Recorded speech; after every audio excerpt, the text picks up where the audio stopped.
बिस्मिल्लाहिर्रहमानिर्रहीम। अस्सलामुअलैकुम मेरे दोस्तों, क्या हाल चाल हैं। मैं उम्मीद करता हूं कि मेरे तमाम दोस्त खैरियत से होंगे। तो दोस्तों, आप सबको हमारे चैनल DGF में हम खुश आमदीद कहते हैं।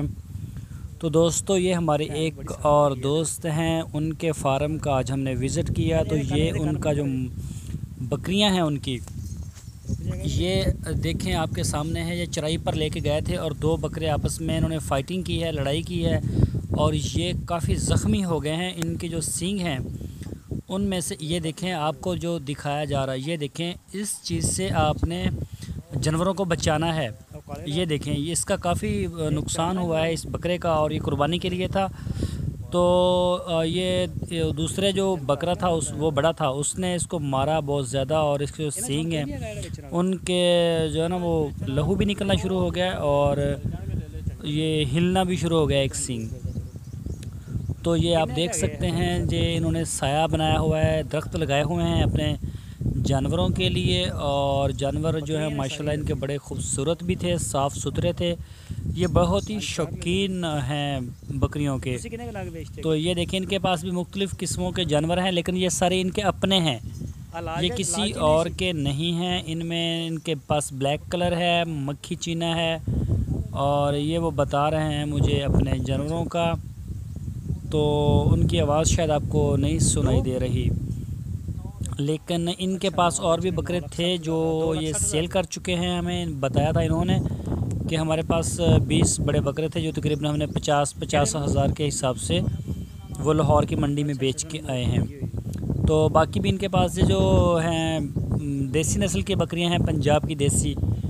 और इनके पास मेरे ख्याल टैडी कोई बकरी नहीं थी, ना ही कोई दोगली किस्म की थी, सारे अच्छे ब्रांड थे। और ये जो इस कलर की बहुत ज़्यादा डिमांड है पंजाब में, ये जो है आपके सामने रेड कलर का और इसमें वाइट है, चीना कलर इसे बोलते हैं पंजाबी में, चीना।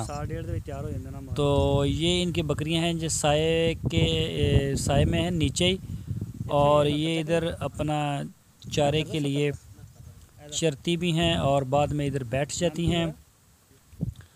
तो ये देखें, ये साइड पे इन्होंने दरख्तों की जो शाखें थी वो काफ़ी सारी उतारी थी। तो उधर से जो जानवर हैं वो सारे उनके पत्ते वगैरह खा के इधर आ गए हैं।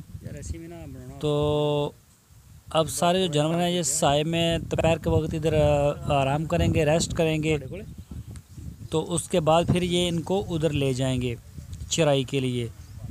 तो ये बहावलपुर का जो इलाका है, इसमें जो गवर्नमेंट की सरकारी जगह है वो बहुत बड़ी तादाद में इंडिया के बॉर्डर तक आगे पड़ी हुई है, कराची तक सारा जंगली जंगल, जिसको रोही भी बोलते हैं।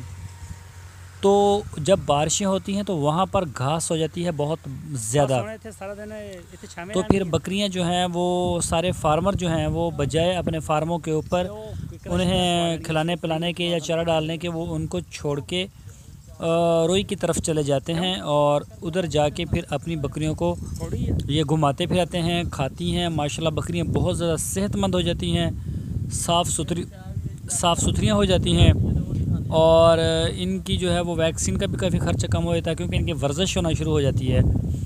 तो जब जानवर की वर्जिश होती रहती है तो वो बहुत ज़्यादा फ़िट रहता है, बिल्कुल इंसान की तरह होता है। इंसान भी अगर अपनी वर्जिश छोड़ देगा तो वो बिल्कुल बेकार हो जाएगा। तो ये देखिए, जो मुख्तलिफ़ कलर हैं इनके पास, इनमें से कुछ अभी थोड़े छोटे भी हैं जानवर जो अगली ईद पर ये तैयार करेंगे। और इनके पास जगह इधर काफ़ी खुली है, जानवर जितनी जगह पे चाहें फिर सकते हैं, चल सकते हैं, अपना मनपसंद जो चारा है वो खा सकते हैं। तो बहुत इंजॉय करते हैं इनकी बकरियां, मैंने देखा है बहुत गौर से इनको। तो माशाल्लाह जो है ना, इनका बहुत ही अच्छा इनके पास माल है। तो ये देखें, माशाल्लाह काफ़ी बड़े बड़े कद की बकरियां भी इनके पास मौजूद हैं। तो दोस्तों, मैं उम्मीद करता हूं आपको हमारा आज का वीडियो पसंद आया होगा। हमारे चैनल को सब्सक्राइब लाजमी करें, शुक्रिया। सब्सक्राइब कीजिए हमारे चैनल को और बेल आइकन को प्रेस कीजिए हमारी नई वीडियो को सबसे पहले देखने के लिए।